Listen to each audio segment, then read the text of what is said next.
Thalapathy 68 that means വിജയണ്ണന്റെ GOAT. അതാണ് നമ്മുടെ ഇന്നത്തെ വിഷയം. വെങ്കിട്ട് പ്രഭുവിന്റെ സംവിധാനത്തിൽ വിജയണ്ണൻ നായകനായി എത്തുന്ന ഏറ്റവും പുതിയ ചിത്രമാണ് GOAT, the greatest of all time.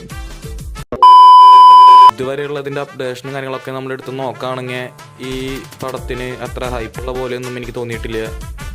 എനിക്ക് വിജയണ്ണൻ എന്താണെന്ന് അറിയോ? പക്ഷെ അവസാനം ഇറങ്ങിയ പോസ്റ്റർ ഉണ്ട്, അതാണ് കിടലിനായിട്ടുള്ളത്. പിന്നെ നമുക്കിതിന്റെ പാട്ടുകളൊക്കെ എടുത്ത് നോക്കാം. സാധാരണ വിജയണ്ണന്റെ പടത്തിലെ പാട്ടുകളൊക്കെ എല്ലാം പവർ ആവാറുണ്ട്, പക്ഷെ ഇത് പവർലെസ് ആയി പോയി. കുറച്ച് ഇങ്ങനെ പറയുമ്പോ എനിക്ക് സഹിക്കണില്ല. പക്ഷെ ഇറങ്ങിയതില് ചിന്ന ചിന്ന കൺകൾ എന്ന് പറഞ്ഞൊരു പാട്ടുണ്ട്, അതാണ് എനിക്ക് ഏറ്റവും ഇഷ്ടമായത്. പിന്നെ ട്രെയിലറിനെ പറ്റി പറയുകയാണെങ്കിലും ഒരു ആക്ഷൻ പാക്ഡ് ട്രെയിലർ ആയിരുന്നു. അതിൽ ടൈറ്റിൽ കാർഡും കൊള്ളായിരുന്നു അത്യാവശ്യം.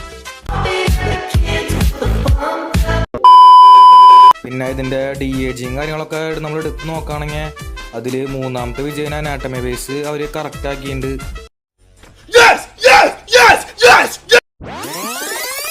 പക്ഷെ അനാട്ടമി ബേസ് മാത്രമേ കിടലാക്കിയിട്ടുള്ളൂ. പക്ഷെ ഇമോഷനും കാര്യങ്ങളൊക്കെ അത്ര നന്നായിട്ടില്ല. മറ്റൊരു എക്സൈറ്റ്മെന്റ് എന്താന്ന് വിചാരിച്ചു കഴിഞ്ഞാൽ തലജിത്തും ധോനിയും ക്യാമിയോയില് വരുന്നുണ്ടോന്ന് റൂമർ കേൾക്കുന്നുണ്ട്. കൂടാതെ ലാലേട്ടന്റെ വോയിസ് ഓവറും ഉണ്ടാവാൻ ചാൻസ് ഉണ്ട്. എങ്ങാനും ഇങ്ങനെ നടന്നു കഴിഞ്ഞാൽ തിയേറ്റർ കത്തും. സെപ്റ്റംബർ 5 നിങ്ങൾ കാണാതിരിക്കുന്നത് തൃശ്ശൂർ പൂരാണ്.